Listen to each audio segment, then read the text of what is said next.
anomalías. Las congénitas del pene, las anomalías congénitas propias de la uretra masculina y las adquiridas tanto de la uretra masculina como del pene. Por ejemplo, las congénitas tienen neopenia, micropene y micropene. En las congénitas de la uretra masculina está la duplicación de uretra, fibrosis uretral, válvulas tanto anteriores y posteriores uretrales, fisuras uretrorectales y vesicorrectales, hipospadia, epispadia, y en las adquiridas tenemos priapismo, enfermedad de Peyronie, parafimosis, circuncisión y estenosis uretral. Un poco de repaso de anatomía, como para poder ubicarnos dentro de la exposición. Tenemos la anatomía del pene, vamos a ver que está ubicado en la parte del pubis, en la área del pubis, y tenemos lo que es la base, cuerpo, glande y prepucio. Tenemos el orificio de la uretra, el escroto, el tejido eréctil, la próstata que está por encima, que vamos a ver más adelante, y dentro del cuerpo mismo tenemos dos cuerpos cavernosos y tenemos un cuerpo esponjoso por donde va a pasar la uretra. Tenemos el tejido conjuntivo y sus respectivos vasos sanguíneos y su nervio dorsal. Acá, esa parte de acá, vamos a abordarlo un poco. Tenemos lo que es el glande, el prepucio, el meato urinario, el anillo prepucial, que es importante en una de las patologías, el espacio prepucial, la corona y el surco coronario. Y dentro de las divisiones de la uretra tenemos, se va a dividir en dos, uretra posterior y uretra anterior. Lo que es uretra posterior es la uretra prostática o vesical, que es la que va a estar saliendo de la vejiga, la uretra prostática, que es la que está atravesando la próstata, la uretra membranosa, que va a pasar por ese diafragma, y luego tenemos la uretra anterior, que se va a dividir en uretra vulvar, la peniana y la fosa anterior. Entonces, empezando con lo que son anomalías de pene congénitas, tenemos la pene, que como su nombre dice, va a ser la ausencia congénita del pene, ¿no? La uretra se va a abrir, como no hay un pene, se va a abrir a un perineo o dentro del mismo recto. En su tratamiento, esta patología es muy rara, no hay muchos casos, pero en los casos que ha habido se puede considerar en este caso la asignación de género, esto por el tema de las hormonas, y también se puede llegar a considerar lo que es la castración y una vaginoplastia. Y como se puede llegar a ver una reasignación de género, también se puede llegar a agregar los estrógenos a medida que el niño va creciendo. En lo que es el megalopene, hay un agrandamiento rápido del pene durante la infancia, en el transcurso de la infancia y la pubertad. En este caso, la anomalía es obviamente por una producción excesiva de testosterona. Esto en muchos casos relacionado con tumores de células intersticiales testiculares o hiperplasia o tumores en lo que son la corteza suprarrenal. El tratamiento, como vemos que es una patología más que todo endocrina, es la corrección del problema endocrino, ya sea a nivel suprarrenal o a nivel del eje hipogonadal. En lo que es el micropene, esta va a ser una de las anomalías congénitas más comunes. Esto también es, al contrario del megalopene, es por déficit de testosterona. Va a haber un crecimiento deficiente de los órganos diana de esta hormona, como puede ser el pene, el testículo, en algunos casos puede llegar a ser músculo. En general, los órganos diana de la testosterona. Características, hay un pene pequeño, es menor a 2, tamaño promedio, se puede decir, rango de promedio, lo normal, testículos pequeños también, y puede llegar a haber una criptorquidia, es decir, que los testículos no van a descender a la bolsa escrotal. También puede estar relacionado con patologías endocrinas, por el mismo hecho que hay un déficit de testosterona, va a estar relacionado con, o se puede llegar a ver junto con esta patología del micropene, crecimiento óseo retardado, deficiencia en vasopresina y en tirotropina, además de otras patologías endocrinas. Y importante acá es hacer un screening de las patologías o de todas las hormonas, ¿no? El tratamiento, un requisito básico va a ser el reemplazo androgénico. ¿Qué quiere decir? Darle al paciente, en este caso al bebé, porque es anomalía congénita, desde el primer año en adelante, lo que es la testosterona, para que llegue a un nivel suficiente y empiece el mismo cuerpo, junto con la testosterona que le vamos a dar, empiece a crecer el pene. Y esto tiene que estar como que regulado al crecimiento tanto en edad como en tamaño y en crecimiento óseo, para no llegar a ser que los cartílagos de crecimiento se solidifiquen antes de tiempo. y hay que ver una orquidopexia en casos de criptorquidia. En lo que son anomalias congénitas de uretra masculina, tenemos la primera, la duplicación de uretra. Esta también es muy rara. La duplicación puede ser tanto de estructuras completas como incompletas, no hay como que una preferencia, ¿no? Y el tratamiento es básicamente la resección de la otra vía uretral, dejando una uretra completa, obviamente, para que haya un buen funcionamiento. Lo que es la estenosis uretral, como su nombre dice, el meato urinario va a estar estenosado, la luz va a estar disminuida. También es poco frecuente y los dos sitios más comunes para eso es la fosita navicular, que vemos en la imagen, y la uretra membranosa. Esta estenosis o esa estrechez en la luz uretral se va a dar por fibrosis y por un proceso de cicatrización de la mucosa uretral que va a estar en la uretra.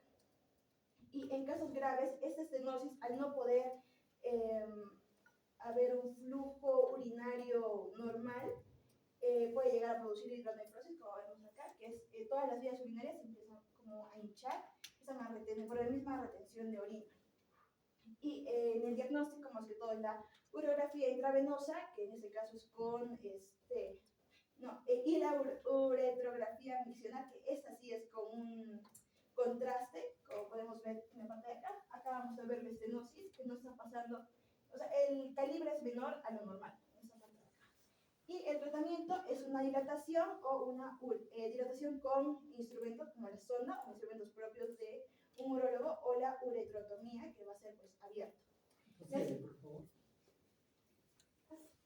Se dan cuenta acá, ¿no? Acá está la estrechez a este nivel, ¿no? Anterior, ahí. Entonces ahí está como una punta de lápiz. Y esto es como se ve, esto es una uretrocistografía retrógrada con mediante de contraste. Y acá se ve la estrechez, ¿no? Ahí se ve como una punta de lápiz. Como su compañera dice, lo más frecuente es que sean traumáticas. Una persona que sufre accidente de tránsito, una persona que sufre o se le hace una cirugía endoscópica de próstata, o simplemente cuando el personal en el hospital colocan una sonda, no llegan hasta la vejiga y destrozan la uretra membranosa. Entonces, esta es una de las causas más frecuentes de una estrechez uretral, donde se ve de esta manera, una punta de lápiz. Luego tenemos lo que son las válvulas uretrales posteriores. Se recuerdan en la imagen de uretra, tenemos la uretra posterior y la uretra anterior. Entonces, estas válvulas van a ser básicamente pliegues mucosos con un aspecto de membrana, como una capita, delgadas, que obviamente van a ser capaces de causar una obstrucción. En este caso, la ubicación más frecuente va a ser la uretra prostática distal. Como acá vemos, acá va a haber un pequeño pliegue. No sé si se va a llegar a ver, pero de lo que es la luz normal o el camino normal, hay un pliegue que se está creando y obviamente eso va a reducir cuánta orina puede llegar a pasar por ahí. Entonces, como ya dije, la ubicación más frecuente es la uretra prostática distal. Dentro de la clínica podemos ver que obviamente va a haber síntomas de obstrucción, síntomas variados de obstrucción urinaria, como un mal chorro urinario, ese puede ser intermitente o con goteo.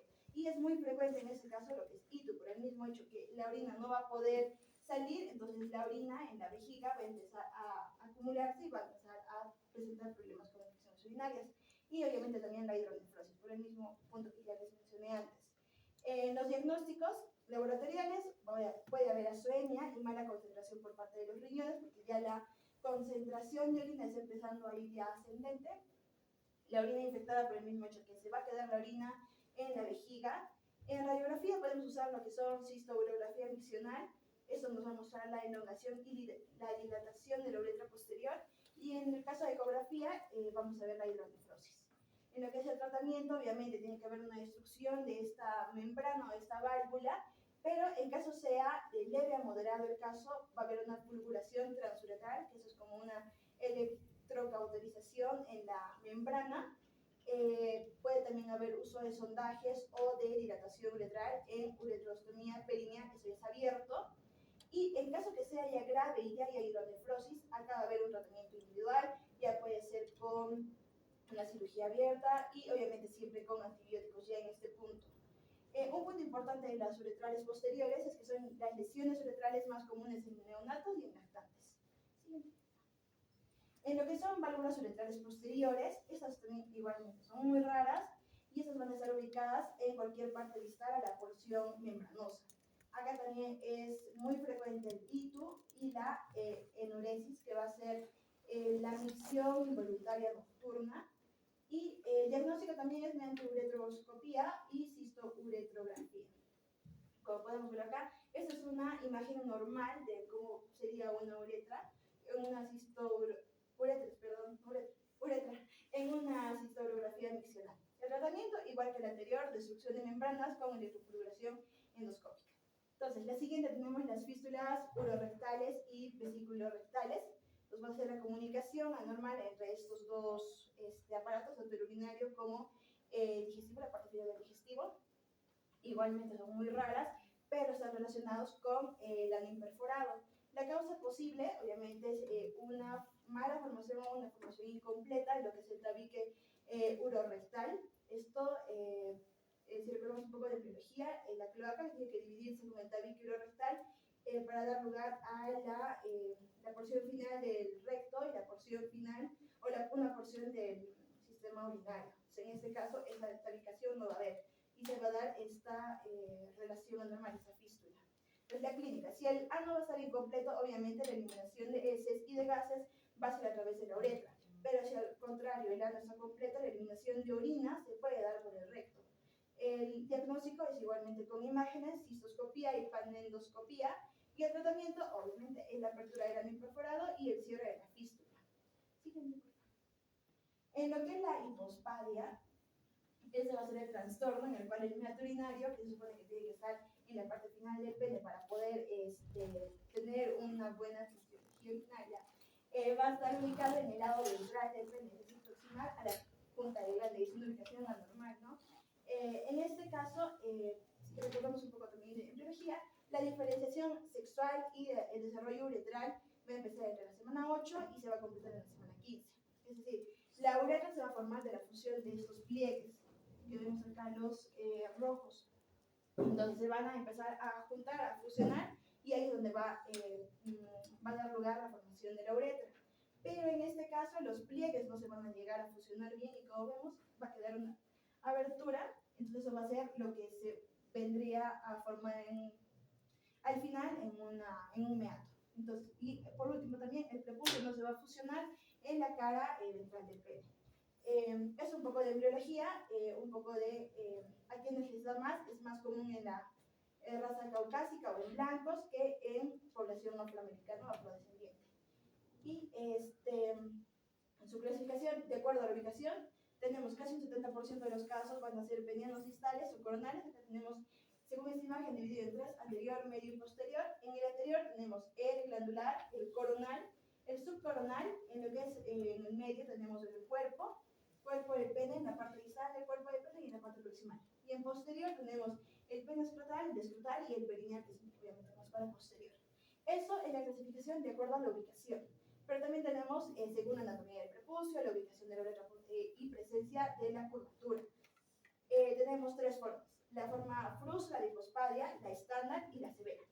La frustra va a ser una formación de este meato de forma incompleta o parcialmente incompleta. Es en pocos casos, 10% de los casos, y hay anomalías meatales insignificantes. No es como que muy riesgoso, no es tan grave. La hipospadia estándar es el meato ectópico, es decir, fuera de lugar, con un prepucio encapuchado dorsal clásico y sin fusión del prepucio en lo que se sin fusión del prepucio. Ese es el más común, 65% de los casos. Y el severo es que el meato uretral obviamente va a ser ectópico, pero es también en escroto o en la zona perineal. Va a haber un glande pequeño menor de 14 milímetros y hay una curvatura peniana severa, porque esta patología cursa con una curvatura peniana anormal, ¿no? Y ese es un 20% de los casos. Siguiente vuelta. Tenemos un poco de imágenes. Tenemos la hipospadia estándar, la abertura meatal en el borde glandular. Acá tenemos en el borde coronal, que es un poco más abajo. El meato urinario va a estar a nivel peniano en este caso, penoescrotal un poco más para abajo, más descendido. eso ya es severo. Esos son ya son más severos. Este es un meato perineal y igual de esa forma. Esos van a ser los más severos porque pacientes que van a cursar con ese tipo de hipospadia obviamente no van a ir al baño parados, sino van a tener que estar sentados, y por ese mismo hecho esos pacientes van a llegar a cursar con infertilidad. Síganme, por favor. Dentro de factores de riesgo tenemos que la mamá se haya embarazado a una edad avanzada, que la mamá haya tenido diabetes mellitus preexistente o antes del embarazo, una hipospadia paterna. Si bien no es genético, por así decirlo, pero es importante saber este punto. Insuficiencia placentaria, un bajo peso placentario, prematuridad en el bebé y la exposición al humo del cigarrillo y a pesticidas. Dentro de la clínica tenemos que, si bien niños pequeños no van a desarrollar tantos síntomas, no se van a quejar, niños poco más grandes ya dentro de la pubertad, incluso y los adultos van a referir dificultades para poder dirigir el chorro urinario. La curvatura va a ser en este caso ventral y arqueado del tallo peniano. Eso va obviamente presentar dificultades durante las relaciones sexuales. En caso de hipospadia perineal o penescrotal, puede causar infertilidad por el hecho que les mencioné, que pues, van a tener que miccionar sentados. Y hay probabilidad de que el meato hipospádico sea estenótico. Entonces, acá tienen que realizar una ruptura de esta membrana. Y es necesario una examinación escrotal porque puede haber casos en los que el paciente esté cursando con una pneumotraquedia. Dentro de lo que son laboratorios, como hay una ubicación anormal de lo que es el meato, se tiene que siempre hacer un frotis bucal para poder revisar el sexo genético del paciente, porque puede llegar a haber casos de feminización, es decir, que sea una paciente o un paciente genéticamente mujer, pero por trastornos hormonales tenga mucha hormonas masculinas y haya desarrollado pene, pero genéticamente sea mujer. No sé cómo explicarlo bien, pero es lo que es la feminización. La uretrocistoscopía es para evaluar los órganos sexuales internos y la urografía intravenosa para evaluar anomalías rectales. En lo que es el tratamiento, se puede llegar a usar los colgajos aislados de prepucio y de placas uretrales con incisión, esto para tubularizar la uretra y poder dirigirlo para que la uretra salga por el meato urinario. También se puede llegar a usar injertos de mucosa oral, reparación de fístulas, porque entre el 15 y el 30% de los pacientes que van a presentar esta patología también cursan con unas fístulas. Tratar el encortamiento ventral y la neuretra se va a elaborar con la piel del prepucio. Siguiente. Ya, lo que es la epispadia también es para el otro lado. Si la hipospadia era para el lado ventral, esta va a ser para el lado dorsal. Entonces, la uretra se va a desplazar en sentido dorsal al cuerpo peniano, como vemos en la imagen. La clasificación son 3. La epispadia glandular, la uretra se abre hacia el dorso del glande. La epispadia peniana, el meato uretral se encuentra entre lo que es la sínfisis púbica y el surco coronal. Acá esta va a cruzar con lo que es la incontinencia urinaria. Y la epispadia penopúbica es una ranura distal que suele extenderse desde el meato a través del glande extendido. Y también va a cursar con lo que es la incontinencia urinaria. En nuestra clínica, la mayoría cursa con incontinencia urinaria por el mal desarrollo de los esfínteres urinarios. Va a haber una curvatura dorsal en este caso, no es como el anterior que es ventral. Y en algunos casos puede llegar a haber la separación de los huesos púbicos, dando lugar no solo a esta patología de epispadia, sino también a una extrofia de vejiga, como vemos acá. Si no hay la unión de los huesos del pubis, entonces la vejiga va a tender a salir. El tratamiento, cirugía para corregir la curvatura del pene y extender la uretra desde su ubicación hasta lo que va a ser el glande y su ubicación normal, ¿no? Hay casos en donde se puede llegar a dar reparación de esfínteres con una uretroplastía, pero aún no son experimentales, pero no son como que muy exitosos en todos los casos. Siguiente, por favor. Dentro de las anomalías adquiridas, esto ya en ambos, tanto en pene como en uretra masculina, tenemos el priapismo. Esa va a ser la erección prolongada, dolorosa y sin deseo sexual o excitación. En este caso, un 60% van a ser idiopáticos sin causa aparente y un 40% está relacionado con leucemia, enfermedades de células falciformes, tumores pélvicos, infecciones pélvicas, traumas penianos o de médula espinal y el uso de medicamentos como la trazodona. Actualmente la causa más común es la inyección intracavernosa para tratar la impotencia. Entonces, dentro de los tipos tenemos dos, el de alto flujo y el de bajo flujo. El de alto flujo es no isquémico. Este va a ser secundario a un traumatismo perineal que puede llegar a lesionar lo que son las arterias de esta zona, las penianas centrales, y puede llegar a haber una pérdida en la regulación del flujo sanguíneo. En cambio, las de bajo flujo, estas sí van a ser isquémicas, es por una obstrucción del drenaje venoso. El glande y el cuerpo van a ser blandos, pero los cuerpos cavernosos van a estar tensos por la sangre congestionada e hipersensibles a la palpación y al dolor. Acá tenemos un poco la fisiopatología. Dentro de lo que es el priapismo de alto flujo, tenemos el traumatismo perineal y peniano, la laceración o el corte de la arteria cavernosa, la lesión. Este va a sangrar directamente en los espacios lacunares. Va a haber un alto flujo en la alto flujo arterial de entrada, una escasa relajación del músculo liso, no se va a activar lo que es el mecanismo venoclusivo. Entonces va a haber una gran entrada y salida de flujo sanguíneo, no hay isquemia y hay poco dolor. En comparación con el priapismo de bajo flujo, que esta es una urgencia médica, va a haber la relajación del músculo liso cavernoso, va a haber compresión de vénulas y venas. En este caso va a haber hipoxia y acidosis en el tejido cavernoso por esta acumulación de sangre. Va a haber activación, en este caso sí, del mecanismo corpovenoclusivo. Acá es importante el óxido nítrico dentro de la fisiopatología. Va a haber obstrucción a la salida de los espacios lacunares. Obviamente no va a haber entrada de sangre y la sangre arterial, pero la sangre venosa va a quedarse estancada. Entonces, esto va a causar isquemia, dolor, hipoxia y acidosis, como ya mencioné, que van a perpetuar el priapismo y por consiguiente se va a dejar pasar mucho tiempo. Va a haber necrosis tisular, fibrosis y obviamente una impotencia irreversible.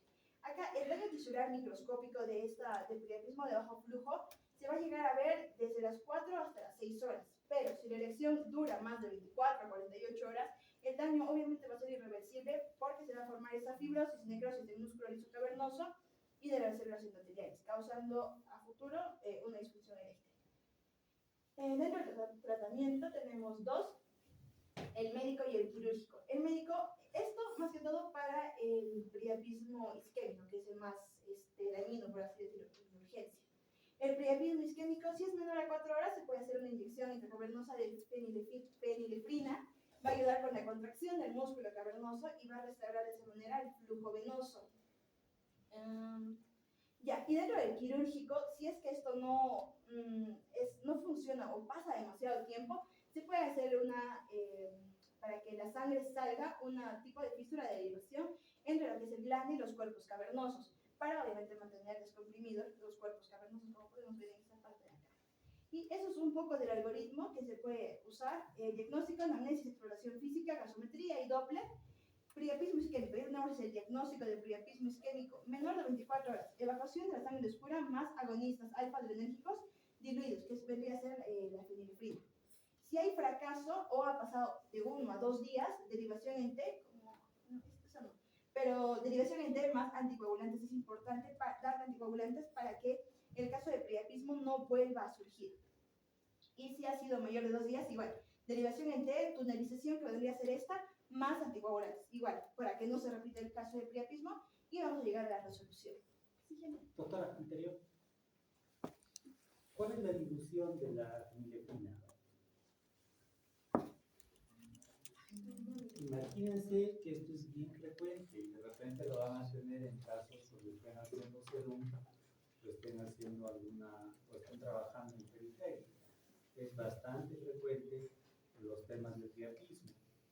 A mí me ha tocado pacientes de CAFCA o con GATE, y muchas veces, aparte de las causas que ha mencionado su compañera, a veces la venta libre de algunos medicamentos como el sildenafilo, tadalafilo, estas cosas producen nuestro priapismo. Entonces, ¿cuál es la dilución para usar de la fenilefrina?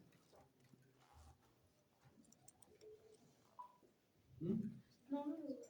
1 ml de fenilefrina ¿Por cuántas veces lo puedes usar? ¿Cuántas inyecciones intracavernosas? Porque a la primera que le pongas no creo que baje. No me gusta. Clase, ¿alguien ha leído? Tienen que leer, muchachos. ¿Ya? Ahora es cierto, se puede usar hasta 2, 3 veces el tratamiento médico.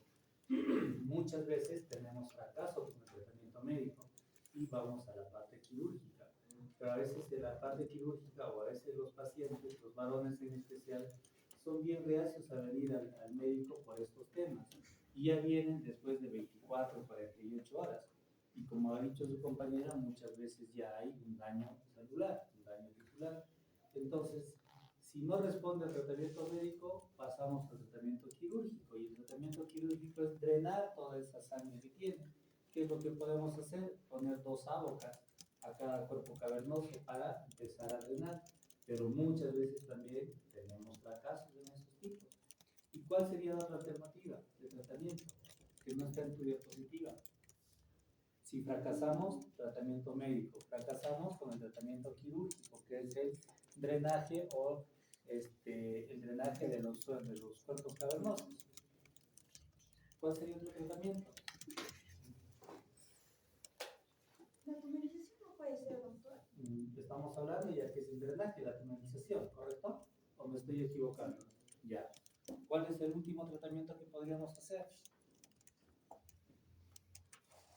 Se hace una derivación, una ¿La zafana? sí. ¿Cuál?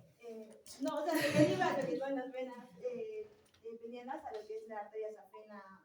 Ay, no recuerdo, pero sé que es la safena. Safena interna. Safena interna. Se hace una derivación, pero eso ya lo hace el médico cirujano cardiovascular, ¿no? Pero sí, esa es la última opción. Si fallamos en el tratamiento médico, fallamos en el tratamiento quirúrgico, que en algún momento sí se nos ha presentado este tipo de pacientes que no bajaba con nada.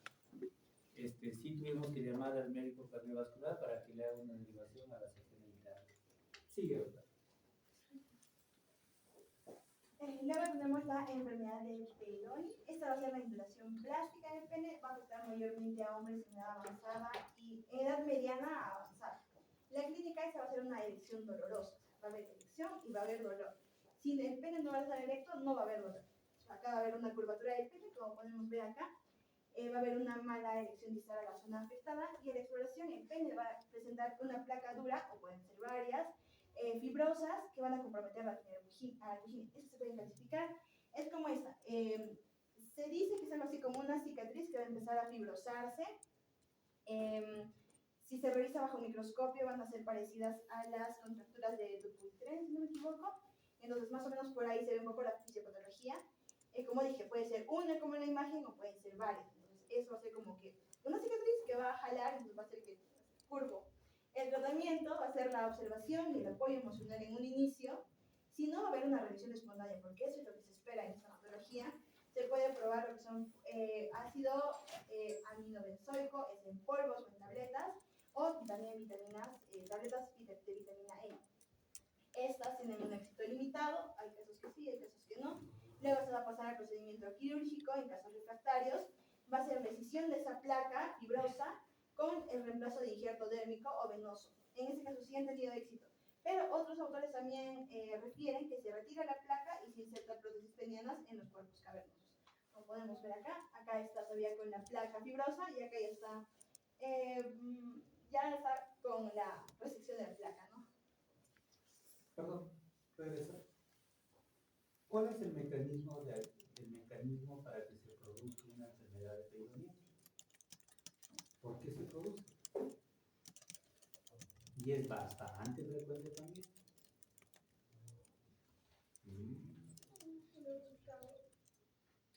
Clase.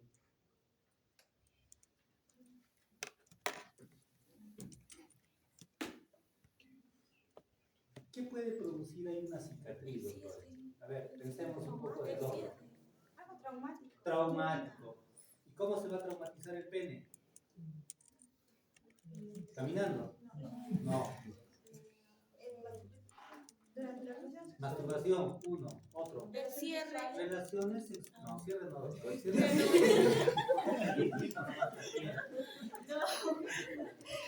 Entonces, la principal causa, muchas veces cuando son jóvenes, a ver, chicos, cuando son jóvenes, a veces la masturbación, como dice su compañera.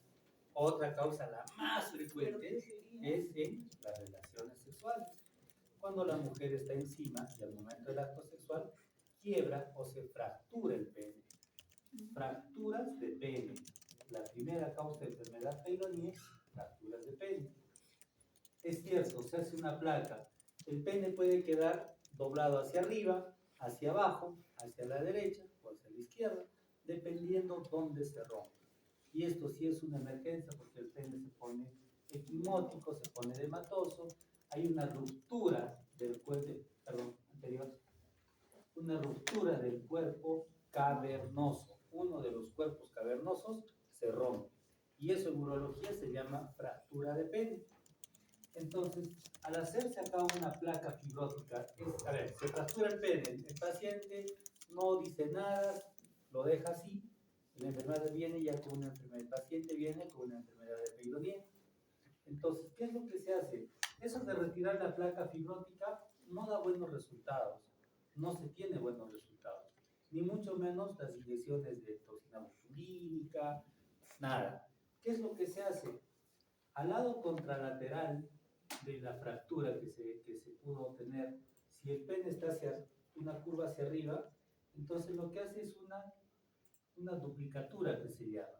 Acá le hago hacemos una incisión en B y suturamos y corregimos la curvatura. ¿Ya? Ese es el tratamiento que más muchas veces hacemos. Cuando el paciente viene en la etapa reciente de una fractura de pene, lo que hacemos es corregir la fractura, la ruptura del cuerpo cavernoso con suturas absorbibles y cerramos esa herida. ¿Sí? Entonces, la primera causa de una enfermedad peyronie, fracturas del pene. Siga, doctora. Luego tenemos lo que es la fimosis, que se va a hacer el trastorno en el cual el prepucio contraído no va a poder ser retraído sobre el glande por esa misma contracción distal. Va a ser causado más que todo por infecciones crónicas, por mala higiene, que es la causa más común. Está asociado a lo que es carcinoma de células escamosas.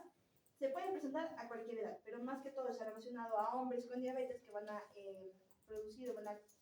cursar con lo que es la balanopostitis crónica, y en niños menores de 2 años no va a ser, si el paciente viene o el bebé tiene un diagnóstico de fimosis, no va a ser una fimosis verdadera, porque de estrecha apertura prepucial, que ya les mostré una imagen de anatomía al inicio, se va ensanchando conforme el bebé va creciendo. Entonces, cuando son chiquitos, aún no se puede decir que va a cursar con una fimosis. A la clínica el paciente va a llegar refiriendo edema, eritema, dolor a la palpación en el prepucio, además de una secreción purulenta. Se va a tener que iniciar obviamente con antibióticos de amplio espectro, se puede cortar el prepucio dorsal para mejorar el drenaje, y la circuncisión se hace cuando la infección ya se controla. Como podemos ver, es como que está por encima del glande y pues ya no va a poder retraerse. Siguiente. La parafimosis va a ser igual, un trastorno en el cual el prepucio, una vez retraído y también sobre el glande, no va a poder regresar a su posición normal. Acá tenemos la fimosis, que va a estar por encima de lo que es el glande, se puede ver, hay 2 líneas, y la parafimosis, ella también que no va a poder igual regresar a su ubicación normal. Entonces, eso se va a deber básicamente a una inflamación crónica bajo este prepucio redundante.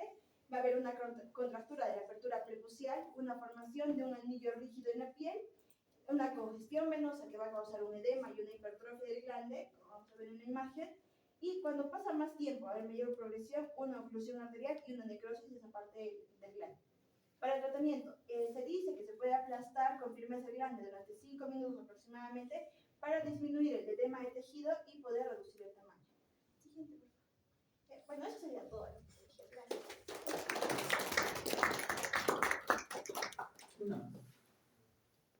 En el caso de las fimosis, tenemos que diferenciar 2 tipos de fimosis. Una fimosis que es fisiológica, como su compañera dice, que es, digamos, en los niños, en los recién nacidos, obviamente que todavía está con las adherencias balanoprepuciales y no se puede retraer el prepucio. Pero por eso se recomienda siempre a las mamás que durante los baños o durante el aseo que le puedan hacer a sus pequeños puedan ir bajando el prepucio para despegar estas adherencias balanoprepuciales. Que debería estar al año de edad, ya deberían haberse liberado. Y es claro, cuando bajan el prepucio y se hace como un anillo, eso es una fimosis. Y lo tienen que reducir porque si lo dejan así, como dice su compañera, se produce la parafimosis. Se hace un edema, se hace una congestión a nivel del glande y se edematiza, ya no puede, digamos, reducirse esa parafimosis. Y las otras fimosis son las de los adultos. Como su compañera dijo, en pacientes más que todo diabéticos, en las que las repeticiones, infecciones del prepucio, las balanopositis, hacen que el prepucio se engrose, el prepucio se cierre y se tenga las fimosis. Es mucho más frecuente que nosotros operemos a pacientes mayores con fimosis a que pacientes niños sean operados de fimosis. Las mamás siempre, no, qué pobrecito mi hijito, qué tan pequeñito, cómo lo van a operar, y se crean esa idea. ¿Y qué es lo que hacemos? Ya cuando vienen los pacientes, 20 años, 25, 30, con infecciones repetidas del prepucio, las balanopositis hacen que se vaya cerrando, o hacen de que la piel se lastime tanto que después de tener relaciones sexuales o no, se empiece a agrietar la piel, o empiecen a tener fisuras, o empiecen a tener llagas. Muchas veces llegan a la consulta privada, doctor, en tal posta me han dicho que tengo sífilis. Se le revisa al paciente y es una balanitis. Entonces hay que tener bien en cuenta esto, por favor. En otros países, por ejemplo, árabes, musulmanes, hindúes, a todos los niños los circuncidan, ¿no es cierto? Esas son sus creencias, sus hábitos, los circuncidan. Y en esos, y da la casualidad, o bueno, no casualidad, sino hay una razón de que en esos países poca incidencia tienen de pacientes con eyaculación precoz. Al contrario, en nuestro medio no tenemos el hábito de hacer circuncidar a nuestros hijos y tenemos problemas de eyaculación precoz. ¿Por qué? Porque al estar todo el prepucio tapado al glande, hace de que el glande no pierda la sensibilidad.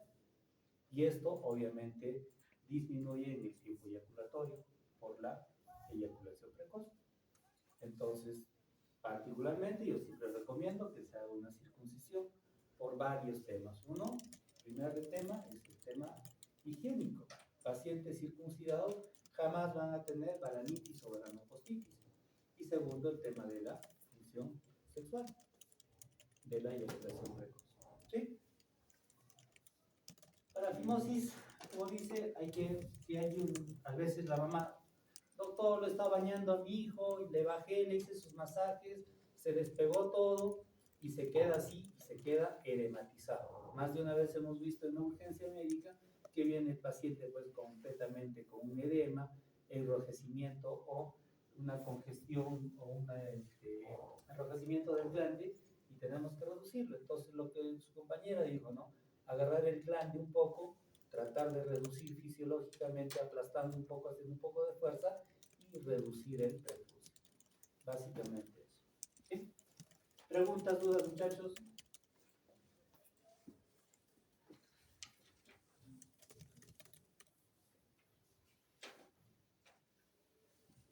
¿Todo claro?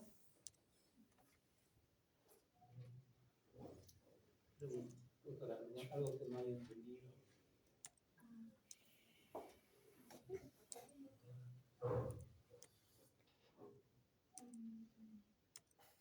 No, creo que sí. Esa era mi duda también, porque no entendía mucho de fimosis y parafimosis. Lo expliqué como pude, pero bueno, que ¿Preguntas, muchachos? Si no tenemos preguntas, gracias.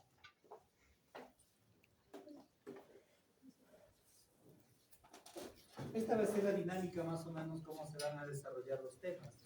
No les voy a pedir que son 30, 40